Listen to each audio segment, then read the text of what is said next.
Good morning everyone, मैं हूं आपकी बायो टीचर शिवानी चक्रवर्ती और एंकर एजुकेयर के चैनल पे आपका स्वागत है। आज हम बात करने वाले हैं नए चैप्टर पे, नए टॉपिक पे। हमारा एनिमल किंगडम बायोलॉजिकल क्लासिफिकेशन पूरा ख़त्म हो चुका था लास्ट क्लास में। तो अभी तक में हमने आपको ऑनलाइन जो टॉपिक्स पढ़ाई है, मैं आज फिर से आपको बता दूं।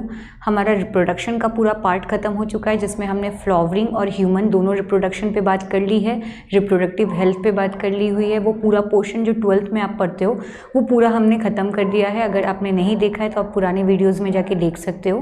दूसरी चीज़ फिर हमने शुरू की थी, फर्स्ट ईयर का पार्ट्स था, वो था हमारा बायोडाइवर्सिटी का, डाइवर्सिटी इन लिविंग ऑर्गेनिज्म का, जो कि हमने स्टार्ट करा हुआ था बायोलॉजिकल क्लासिफिकेशन और लिविंग वर्ल्ड के चैप्टर से, जो कि ऑलमोस्ट हमारी लास्ट क्लास में पूरी ख़त्म हो चुकी है। एनिमल किंगडम उसका लास्ट टॉपिक था।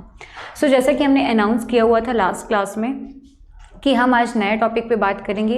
ये टॉपिक आपका क्लास 12th का है, जैसे कि एक क्लास 12th एक क्लास 11th ऐसे ऐसे करके मैं टॉपिक पढ़ा रही हूँ। तो आज जो आपका टॉपिक है वो फिर से क्लास 12th का टॉपिक है, और वो टॉपिक है आपका हेल्थ एंड डिजीज़। ठीक है, हेल्थ एंड डिजीज़ कहने के लिए बहुत बेसिक और बहुत ईजी चैप्टर है, बट कभी कभी क्या होता है कि इस ईजी चैप्टर में भी बच्चे ध्यान नहीं देते हैं, और इसमें से भी इतने अच्छे अच्छे क्वेश्चन आ जाते हैं आपके एग्जाम्स में कि आप अनफॉर्चुनेटली या कुछ भी बाई चांस छोड़ के चले आते हो या कुछ मिस्टेक करके चले आते हो। तो देखते हैं आज इस टॉपिक में किस तरह के क्वेश्चंस हमारे कंपटीशन में पूछे जा सकते हैं। ठीक है,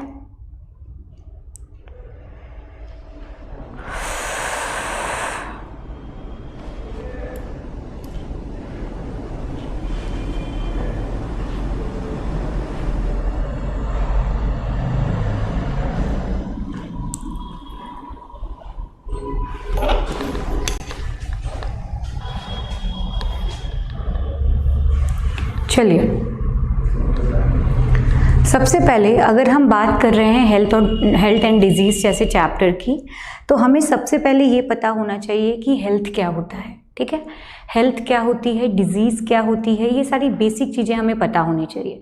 सबसे पहले चैप्टर के नाम का मतलब पता होना चाहिए, राइट। तो सबसे पहले अगर आप बात करते हैं हेल्थ की, तो एग्जैक्टली आपने सुना होगा नाम WHO का। WHO वर्ल्ड हेल्थ ऑर्गेनाइजेशन, पूरे वर्ल्ड लेवल पे जो हेल्थ ऑर्गेनाइजेशन काम करती है वो WHO होती है। उन्होंने हेल्थ का डेफिनेशन हमारे सामने क्या दिया? उन्होंने कहा कि हेल्थ एक ऐसा स्टेट है जहाँ पे पर्टिकुलर ऑर्गेनिज्म फिजिकली, मेंटली और बिहेवियरली और सोशली हर तरीके से ठीक हो।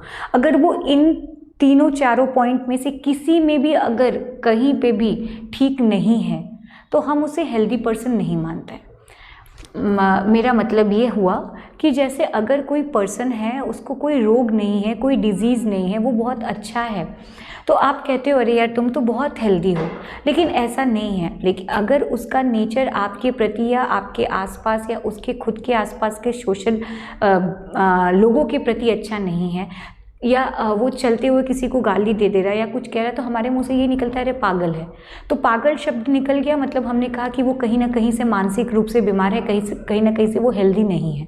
तो एक तरीके से कह सकते हैं कि WHO का मानना था कि पर्टिकुलर कोई भी ऑर्गेनिज्म अगर सोशली भी, बिहेवियरली भी, मेंटली भी और फिजिकली भी, इन सारी चीज़ों से सही है, तभी हम उसको हेल्दी मान सकते हैं। तो वही हेल्थ का डेफिनेशन हमने यहाँ पे आपको बताया है। आप देख सकते हो कि it can be defined as a state of complete physical, mental, social wellbeing. बता रही है समझ में मैं क्या बताने की कोशिश कर रही हूँ आपको? ये आपका हेल्थ का डेफिनेशन है जो कि WHO के अकॉर्डिंग दिया गया। अब बात करते हैं, एक चीज़ आप यहाँ पे भी देख सकते हो, when people are healthy they are more efficient at work. जैसे फॉर एग्जांपल अगर आप में से ही कुछ लोगों के हेल्थ में कोई इशू नहीं, उसको कोई बड़ी से बड़ी बीमारी नहीं है, छोटा सा छोटा बीमारी, इवन उनको जुकाम बुखार कुछ नहीं है, लेकिन अगर वो इंटरनली बहुत स्ट्रेस्ड है, अगर बहुत ज़्यादा वो परेशान रहता है, तब भी हम कह सकते हैं कि उसका किसी काम में मन नहीं लगेगा, वो अपने काम को पोटेंशियली नहीं कर पाएगा, पॉजिटिव वे में नहीं कर पाएगा। तो कहीं ना कहीं हम ये शो कर सकते हैं कि वो हेल्दी नहीं है। तो इसी चीज़ को हम बता रहे हैं कि व्हेन अगर कोई भी पीपल हेल्दी रहता है तो वो अपने वर्क में भी उतना ज़्यादा इफिशिएंट होता है। अब बात करते हैं कि आपका जो हेल्थ होता है वो किन किन चीज़ों से अफेक्ट होता है। ठीक है, सबसे पहले तो जेनेटिकल डिसऑर्डर, कुछ लोगों को आनुवांशिक रोग होता है, जैसे कि आप देख सकते हो जो कि डायबिटीज़ के पेशेंट होते हैं या टीबी वगैरह के पेशेंट होते हैं, हीमोफीलिया वगैरह जैसे पेशेंट होते हैं, ये सब आपके जेनेटिकल डिसऑर्डर है, आपको अपने एंसेस्टर से मिला हुआ है, अपने पूर्वज से मिला हुआ है, ठीक है। या हो सकता है आपसे फिर आपके नेक्स्ट जनरेशन को भी वो चला जाए। तो ये सारे कुछ डिजीज़ जो होते हैं जो आपको अपने परदादा से मिलते हैं, अपने एंसेस्टर से मिलते हैं, ऐसे डिजीज़ जो होते हैं वो आपके क्या होते हैं, जेनेटिकल होते हैं, जो कि एक कारण होते हैं हेल्थ को अफेक्ट करने में। दूसरी चीज़ हो गई कि infection and lifestyle including food and water, we take rest and exercise give to our body habits that we have or lack। दूसरी चीज़ जो आपके हेल्थ को इफ़ेक्ट करती है वो होता है कि आपका रहन सहन, कि आप किस तरीके से रहते हो, आप गंदगी में रहते हो, आपके इन्वायरमेंट, आपका आसपास का इन्वायरमेंट क्या है, क्या आपके आसपास में नाला है या कूड़ा खाना है, या आप रोड पे रहते हो या झोपड़ पट्टी में रहते हो, ये भी वैरी करता है आपके हेल्थ से, आपके हेल्थ को ठीक करने में और ख़राब करने में। तो ये सारी चीज़ें, आप किस तरीके का खाना खाते हो, हर वक्त आप जंक्स फूड खाते हो, बाहर का खुला खाते हो, पानी गंदा पानी पीते हो, तो ये सारी चीज़ें आपके हेल्थ को इफ़ेक्ट करती है। साथ ही साथ कुछ लोग होते हैं कि जो सब कुछ करते हैं, उनके पास अच्छे खासे पैसे हैं, अच्छे इन्वायरमेंट में रह रहे, खाना खा रहे हैं, फिर भी वो हेल्दी नहीं है। तो हो सकता है एक्सरसाइज, बॉडी एक्सरसाइज भी आज के टाइम पे, मॉडर्न टाइम पे तो हर कोई एक्सरसाइज कर रहा है, हर कोई मेडिटेशन, योगा, जिम ज्वाइन कर रहा है। तो यहाँ पे चीज़ें क्या है कि किस तरीके से आपकी मसल्स को एनर्जी दी जाए, किस तरीके से आपकी बॉडी एक्सरसाइज करके आपकी बॉडी को ठीक किया जाए, जो कि उसकी नीड है। तो ये सारी चीज़ें का भी एक साइड इफ़ेक्ट होता है कि अगर आप नहीं करते हो, नहीं रहते हो ठीक से, नहीं खाते हो ठीक से, ठीक है, तो ये आपके हेल्थ को इफ़ेक्ट करते हैं, ठीक है। अब बात करते हैं अब अपने नेक्स्ट टॉपिक पे, जो कि होने वाला है डिजीज़। डिजीज़ जिसको हम हिंदी में क्या कहते हैं, रोग। एक बार आप देख लें।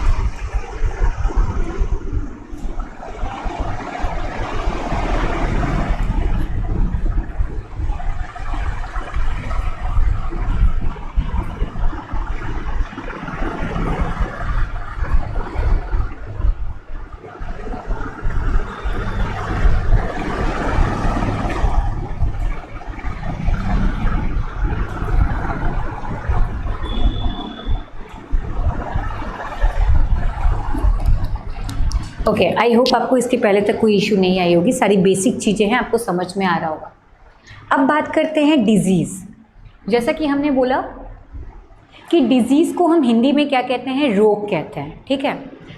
अब रोग की अगर हम बात करें, डिजीज़ की बात करें, तो अगर आपकी बॉडी में, अगर आपके शरीर में, शरीर की किसी भी संरचना में या किसी भी अंग में कोई भी दिक्कत है, कोई भी परेशानी है, या उसकी संरचना में या उसके फंक्शन में वो ठीक से काम नहीं कर रहा है, या उसके स्ट्रक्चर में किसी भी प्रकार का इन्फेक्शन हो गया, या उस स्ट्रक्चर डैमेज हो गया, तो अगर इस तरह की चीज़ें आपकी बॉडी में होती है कि पर्टिकुलर आपकी बॉडी में क्या होता है कि कोई भी ऑर्गन या बॉडी का कोई भी पार्ट, ठीक है, काम नहीं करता है, या स्ट्रक्चरली या फंक्शनली वो ठीक नहीं है, तो हम कहते हैं कि पर्टिकुलर वो डिजीज़ है, पर्टिकुलर वो क्या है, एक प्रकार का रोग है, ठीक।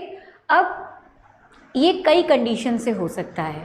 ये आपके हो सकता है कि आपको तरह तरह के जो रोग वाहक है, जिसको हम पैथोजेंस कहते हैं, जिसको हम क्या कहते हैं, पैथोजेंस कहते हैं, like virus, like bacteria, like fungi, like protozoans, मतलब जो रोग फैलाते हैं उनको हम क्या कहते हैं, रोग वाहक कहते हैं, मतलब हम उसे पैथोजेंस कहते हैं इंग्लिश में।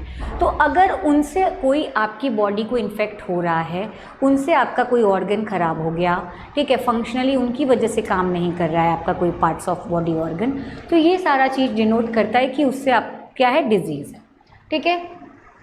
या फिर आपको जो न्यूट्रिशन चाहिए डेली रूटीन में, जो आपको एक पोषक तत्व चाहिए, कार्ब, प्रोटीन, फैट्स, ठीक है, विटामिन, मिनरल, ठीक है, कैल्शियम, अगर आप उनमें से किसी भी सप्लीमेंट्स को नहीं लेते हो लगातार तो शरीर में उसकी कमी से भी आपको तरह तरह के रोग देखने को मिल जाते हैं, ठीक है।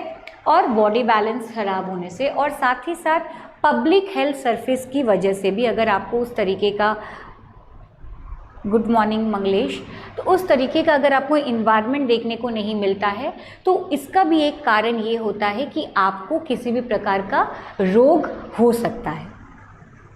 अब अगर हम बात कर रहे हैं रोग की, डिजीज़ की बात कर रहे हैं, तो हमें पता होना चाहिए कि ये डिजीज़ कितने तरीके के होते हैं। अगर हम बात करें टाइप्स ऑफ डिजीज़ की कि डिजीज़ कितने प्रकार के होते हैं, तो डिजीज़ बेसिकली डिजीज़ को दो प्रकार से बांटा गया है, ठीक है।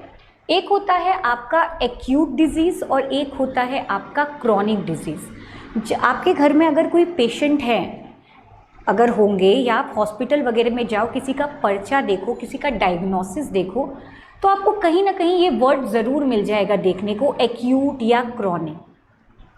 एक्यूट का मतलब मेडिकल लैंग्वेज में होता है कि जब कोई बीमारी आपकी कम समय के लिए होती है, मतलब जब उस बीमारी से उभरने का टाइम जल्दी होता है, यानी पर्टिकुलर पता होता है कि बंदा ठीक हो सकता है फ्यूचर में, ठीक है, जल्द से जल्द ठीक हो जाएगा, उसको इस बीमारी को लंबे टाइम तक झेलना नहीं होगा, तो ऐसे रोग में आपका क्या हो जाता है, लग जाता है एक्यूट, यानी कम समय के लिए जो होता है। और अगर किसी के टर्म्स में आपको क्रॉनिक देखने को मिल रहा है, मतलब लंबी बीमारी है, लंबी बीमारी है जिसमें पता चल गया है कि पर्टिकुलर वो ऑर्गन ही खराब हो चुका है, अब वो काम नहीं कर सकता, अब उसके जगह पे आपको यही रिफ़र किया जाता है ट्रांसप्लांट करने के लिए। तो जहाँ पता होता है कि बीमारी लंबी है, लंबे समय तक चलने वाली है, जिसमें मरीज की जान तक जा सकती है, वो बीमारी मेडिकल लैंग्वेज में क्रॉनिक का नाम देती है। और जहाँ पे पता चल जाता है कि बीमारी ठीक हो जाएगी, ठीक है, ट्रीटमेंट से ठीक हो जाएगी, वो आपका एक्यूट डिजीज़ को शो करता है। बात आ रही है समझ में? तो एक्यूट डिजीज़ का मतलब मैंने यही लिखा हुआ है, the disease which last for only short period of time, जैसा मैंने कहा कम समय के लिए, ठीक है, इज कॉल्ड एक्यूट डिजीज़। जैसे इन्फ्लुएंजा हो गया, फ्लू वगैरह आपका हो गया, सर्दी जुकाम हो गया, तो आपको पता है कि एक हफ्ते में आप ठीक हो जाओगे, दवाई नहीं भी करोगे तब भी ठीक हो जाओगे। बहुत लोगों की बॉडी इम्यूनिटी बहुत स्ट्रांग होती है, वो मेडिसिन न लिए बिना भी कहते हैं अरे छोड़ो ठीक हो जाएगा, सच में ठीक हो जाते हैं। लेकिन वही आप देखोगे बहुत लोग ऐसे होते हैं जिनको अगर थोड़ा सा भी जुकाम हो जाता है तो वो जुकाम वो 1 महीने तक लेके चले जाते हैं। तो ये डिपेंड करता है आपकी बॉडी इम्यूनिटी कितनी स्ट्रांग है, ठीक है। जिनकी स्ट्रांग है वो लड़ जाते हैं और जिनकी स्ट्रांग नहीं है वो दवाई लेके भी जल्दी ठीक नहीं होते हैं। तो ये सारी चीज़ें हैं एक्यूट में। क्रॉनिक में जैसा मैंने क्या बोला कि the disease which last for a long time, मतलब जो लंबे समय तक चलती है जो बीमारी, जैसे कैंसर वगैरह को आप ले सकते हो, एड्स वगैरह को ले सकते हो, टीबी वगैरह को ले सकते हो, ये सब क्या है, लॉन्ग टर्म वाले डिजीज़ है, तो ये क्रॉनिक डिजीज़ में आते हैं, राइट। अब बात करते हैं डिजीज़ के क्या क्या कॉज्ड हैं, किन किन कारणों से रोग होता है, ठीक है। सबसे पहले तो 2 तरीके से डिजीज़ हो सकता है, एक इमीडिएट कारण हो सकता है और एक आपका हो सकता है कॉन्ट्रीब्यूटरी कॉजेस। एक कॉज क्या हो सकता है, इमीडिएट, और एक आपका हो सकता है कॉन्ट्रीब्यूटरी। चलिए देखते हैं इमीडिएट क्या होता है और कॉन्ट्रीब्यूटरी क्या होती है। सबसे पहले अगर हम बात करें इमीडिएट कॉज की, तो इमीडिएट कॉज में मैंने यहाँ पे क्या बताया है कि the organism that enter our body and cause the disease are term as immediate, ठीक है। जैसे कोई बैक्टीरिया या वायरस या कोई प्रोटोजोआ आपके शरीर में इंटर किया, किसी भी माध्यम से इंटर कर सकता है, खाने के माध्यम से, पानी के माध्यम से, किसी भी माध्यम से अगर वो इंटर कर रहा है, एयर के माध्यम से इंटर कर रहा है, तो अगर वो इंटर करने के बाद तुरंत अपना असर दिखाना शुरू कर देता है, तो ऐसा कंडीशन किसको शो करता है, ऐसा कंडीशन शो करता है इमीडिएट कॉज को। ऐसा कंडीशन किसको शो करता है, इमीडिएट कॉज को, ठीक है। और कॉन्ट्रीब्यूटरी में क्या हो रहा है, कॉन्ट्रीब्यूटरी में हो रहा है कि the secondary factor which let this organism enter our body are term as contributory cause. For example, अगर कोई दूसरा आदमी है जिसकी थ्रू आपकी बॉडी में आ रहा है, जैसे पानी, गंदा पानी है, उसमें जितने सारे बैक्टीरियाज मिले हुए हैं और उस पानी को आप पी रहे हो, तो उस पानी के माध्यम से अगर बैक्टीरिया आपके शरीर के अंदर चला गया तो किसी के माध्यम से अगर वो आ रहा है तो वो कॉन्ट्रीब्यूटरी कॉज है, और अगर डायरेक्ट बैक्टीरिया आपकी बॉडी में आ रहा है, डायरेक्ट आ रहा है, किसी के माध्यम से नहीं आ रहा है, तो वो आपका इमीडिएट कॉज हो जाता है। बात आ रही है समझ में? आई होप आपको कोई दिक्कत नहीं है समझने में, ठीक है। चलिए, अब जैसा कि आप ये तो पढ़ते हैं कि डिजीज़ बेसिकली दो तरीके के होते हैं, एक आपके होते हैं बिना छुआछूत वाले और एक होते हैं छुआछूत वाले, जिसको हम इन्फेक्शियस और नॉन इन्फेक्शियस डिजीज़ कहते हैं। क्या कहते हैं? इन्फेक्शियस डिजीज़ कहते हैं और नॉन इन्फेक्शियस डिजीज़ कहते हैं, राइट। तो सबसे पहले हम बात करते हैं इन्फेक्शियस डिजीज़ की, ठीक। अगर हम बात करें इन्फेक्शियस डिजीज़ तो नाम से ही पता चल रहा है कि ऐसा रोग जो कि इन्फेक्शन से फैलता है, ठीक है, समझाने की ज़रूरत नहीं है। तो ऐसा रोग जो कि किसी भी माइक्रो ऑर्गेनिज्म कहने का मतलब है सूक्ष्म जीव, माइक्रो ऑर्गेनिज्म कहने का मतलब क्या है? सूक्ष्म जीव। तो ऐसा इन्फेक्शन जो किसी भी माइक्रो ऑर्गेनिज्म से फैल रहा है आप में, इन्फेक्शन से, उनके इन्फेक्शन से फैल रहा है, तो इस तरीके के डिजीज़ को हम क्या कहते हैं? इन्फेक्शियस डिजीज़ कहते हैं। इस तरीके के डिजीज़ को हम क्या कहते हैं? इन्फेक्शियस डिजीज़ कहते हैं। When disease causing organism enter our body cause infection, it multiply and grow in the body called host, and micro organism multiply in the host body. मतलब जब आपको कोई भी ऑर्गेनिज्म इन्फेक्ट करता है आपके शरीर में, जब वो एंटर करता है तो आपकी बॉडी में वो जाता है और ग्रो करता है, डिवीज़न करता है, और उससे उसके अपनी जनसंख्या क्या होती है? बढ़ जाती है आपकी बॉडी में, जो कि आप उसको होस्ट के फॉर्म में ले सकते हो। मतलब आप होस्ट का काम करते हो, आपकी बॉडी में वो एज अ फॉरेन पार्टिकल समझ के वो एंट्री करता है और आपके घर में ही, आपके शरीर जैसे घर में ही वो कब्जा बना के पूरी बॉडी में इन्फेक्शन शुरू कर देता है, ठीक है। जैसे आप ट्यूबरकुलोसिस को ले लो, टेटनेस को ले लो, कॉमन कोल्ड को ले लो, ये सारी चीज़ें आपको क्या होती है? इन्फेक्शियस डिजीज़ में आती है, यानी जो एक दूसरे के संपर्क आने से होता है, ठीक है। इन्फेक्शियस डिजीज़ इसीलिए नाम रखा गया। नॉन इन्फेक्शियस जो किसी के कांटेक्ट से नहीं होता कि हाँ आपका जूठा पी लिया तो हमको भी, अगर किसी को कैंसर है और उसका जूठा पानी हमने पी लिया तो हमको भी कैंसर हो जाएगा, ऐसा नहीं है। ये नॉन इन्फेक्शियस डिजीज़ है कि सामने वाले को ब्लड शुगर है, ब्लड प्रेशर है, हम उसका पानी पी लेंगे तो हमको भी हो जाएगा, ऐसा नहीं है। तो उनको हम नॉन इन्फेक्शियस डिजीज़ में रखते हैं, जो कि बिटवीन इन्फेक्टेड एंड हेल्दी, मतलब the disease which does not spread, जो कि किसी भी इन्फेक्टेड और हेल्दी पर्सन के कांटेक्ट में आने से नहीं होता, ठीक है, चाहे एयर एंड वाटर। तो ये नॉन इन्फेक्शियस डिजीज़ होता है। जैसे हमने अभी बोला cancer, high blood pressure, genetic problem, ये सारे आपके नॉन इन्फेक्शियस डिजीज़ होते हैं। बात आ रही है समझ में?